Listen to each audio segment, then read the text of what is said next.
একদমই ইউনিক একটা রেসিপি নিয়ে আজকে হাজির হয়ে গেছি বন্ধুরা। আজকে সবাইকে একদম তাক লাগিয়ে দেবো, এতটাই টেস্টি আর এতটাই মজাদার একটা রেসিপি নিয়ে হাজির হয়েছি। আশা করছি আজকের ভিডিও আপনাদের ভালো লাগবে। তো আসসালামু আলাইকুম সকল বন্ধুকে আজকের রেসিপিতে স্বাগত। ভিডিওটি পুরো দেখার অনুরোধ রইল। তো এখানে আমি এনেছি লাউটাকে ছিলে এরকম গোল গোল পাতলা স্লাইস করে কেটে নিয়েছি। আর দেখতে পাচ্ছেন কতটা পাতলা করে কেটেছি, খুব বেশি মোটা করে কাটা যাবে না, এরকম পাতলা করে কাটতে হবে। তো প্রথমে আমি করছি লবণ দিয়ে দিচ্ছি 1 চা চামচের মতো। লবণ দিয়ে খুব ভালো করে লাউয়ের গায়ে লবণটাকে মাখিয়ে নিতে হবে। তো বন্ধুরা খুব ভালো করে আমি লাউয়ের গায়ে লবণটাকে মাখিয়ে নিয়েছি। এবার আমি রেস্টে রেখে দেব 1 ঘন্টার জন্য। আপনারা চাইলে আধ ঘন্টাও রাখতে পারেন। আর 1 ঘন্টা পর কতটা জল বেরিয়েছে লাউ থেকে দেখে নিশ্চয়ই বুঝতে পারছেন। তো আমি একটা গামলায় রেখে দিয়েছিলাম থালা থেকে, যে জলটা যদি খুব বেশি হয় তাহলে কিন্তু গামলাতে থেকে যাবে, থালায় কিন্তু উপচে পড়ে যেত। এবার আমি আবারও থালাতে নিয়ে নিচ্ছি। আর কতটা সফট হয়েছে, নরম হয়ে গেছে লাউগুলো দেখে নিশ্চয়ই বুঝতে পারছেন। এই পর্যায়ে দিয়ে দিচ্ছি আবারও স্বাদ মতো লবণ, হলুদ, লঙ্কার গুঁড়ো, ধনে গুঁড়ো 1/2 চামচা করে দিয়ে দিচ্ছি, জিরে গুঁড়ো। এবার খুব ভালো করে লাউয়ের গায়ে এই মশলাগুলোকে মাখিয়ে নেব। যেহেতু আমি লবণ দিয়েছিলাম প্রথমে, তো লবণটা তো জলের সাথে বেরিয়ে গেছে, তার জন্য আবারও লবণটা দিতে হলো। আর এদিকে প্যান চাপিয়ে দিয়েছি, প্যানে দিয়ে দিচ্ছি সাদা তেল, দিয়ে ভালো করে চারিদিকে ছড়িয়ে দিলাম তেলটাকে, দিয়ে গরম করে একটা একটা করে আমি এই লাউয়ের স্লাইসগুলো দিয়ে দিচ্ছি। তো অবশ্যই তেলটাকে আগে ভালো করে গরম করে নিতে হবে, তারপরে এই লাউগুলোকে দিতে হবে।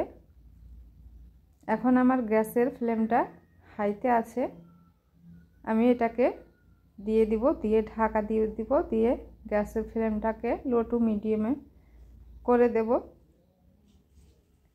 তো ঢাকা দিয়ে দিলাম। এবার আমি এভাবে করে কিছুক্ষণ রেখে দেব। 1 থেকে 1.5 মিনিট পর আমি আবারও ঢাকা খুলে এগুলোকে উল্টে দিচ্ছি। তো বন্ধুরা দেখতে পাচ্ছেন পুড়ে যায়নি কিন্তু, আবারও আমি উল্টে দিয়ে ঢাকা দিয়ে দিচ্ছি। এতে করে কিন্তু লাউটা সিদ্ধ হয়ে যাবে আর ভাজাটাও খুব সুন্দর হবে, তেলটাও খুব কিন্তু কম টানবে। যেহেতু আমি লবণে ভিজিয়ে রেখেছিলাম, তার জন্য তেলটা খুব অল্প তেলেই ভেজে নিতে পারবেন, খুব বেশি তেল লাগবে না। আর যদি লবণে না ভেজান তাহলে কিন্তু অনেকটাই তেল টেনে নেবে। আর এদিকে লাউয়ের জলটা যে এক্সট্রা বের হচ্ছে, সেই জলটা মারতেও কিন্তু অনেকটা সময় লেগে যাবে। তো আমার পদ্ধতিতে যদি এই লাউ বিরিয়ানিটা করেন তাহলে কিন্তু খুব অল্প তেলেই করে নেওয়া যাবে। তো লাউগুলো খুব সুন্দরভাবে সেদ্ধ হয়ে গেছে। তো আবারও আমি উল্টে পাল্টে দিচ্ছি, দিয়ে খুব সুন্দর করে লাল লাল করে এবার ভেজে নেব। আর আমি ঢাকা দেব না। তো এমনভাবে লাউগুলো ভাজতে হবে যেন পুড়েও না যায়, আর খুব সুন্দরভাবে যেন সেদ্ধ হয়ে যায়। এভাবে করে কিন্তু লাউগুলোকে ভাজতে হবে। এটা আমার লাউ হচ্ছে কদ্দু, আপনারা চাইলে কুমড়ো দিয়েও করতে পারেন।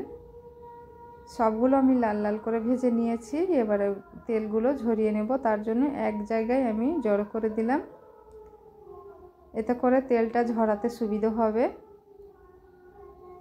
তো এই যে দেখুন বন্ধুরা এক জায়গায় করে নিয়েছি। এবার আমি খুন্তি দিয়ে এভাবে চেপে ধরলেই কিন্তু এক্সট্রা তেলটা বেরিয়ে যাবে, খুব বেশি একটা তেল তেলে হবে না, আর নাস্তাটা খেতেও ভালো লাগবে, আর তেলটাও কিন্তু খুব কম লাগবে।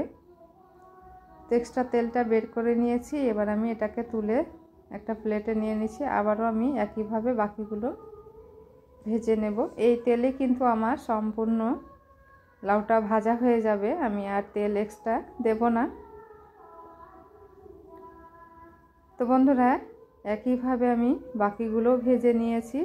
আর এইভাবে আমি থালায় পরিবেশন করেছি। এই যে দেখুন বন্ধুরা কি সুন্দর লাগছে। ডালের উপরে তো বেশ জমে যাবে, কিংবা মাছের ঝোলে, মাংসের সাথেও কিন্তু এই লাউয়ের রেসিপিটা অসাধারণ লাগবে। একবার হলেও ট্রাই করতে পারেন। আর ট্রাই যদি করে থাকেন তাহলে কিন্তু আমাকে অবশ্যই কমেন্ট বক্সে কমেন্ট করে জানাবেন খেয়ে আপনাদের কেমন লাগলো। আর এই যে দেখুন কতটা সুন্দরভাবে সেদ্ধ হয়ে গেছে, একটুও কিন্তু কাঁচা নেই, আর কতটা সফট হয়েছে, নরম তুলতুলে। আশা করছি ভিডিওটি ভালো লেগেছে। ভালো লাগলো অবশ্যই একটা লাইক দিবেন। আমার চ্যানেলে নতুন বন্ধু হয়ে থাকলে চ্যানেলটিকে সাবস্ক্রাইব করে আমার পাশে থাকবেন। আল্লাহ হাফিজ।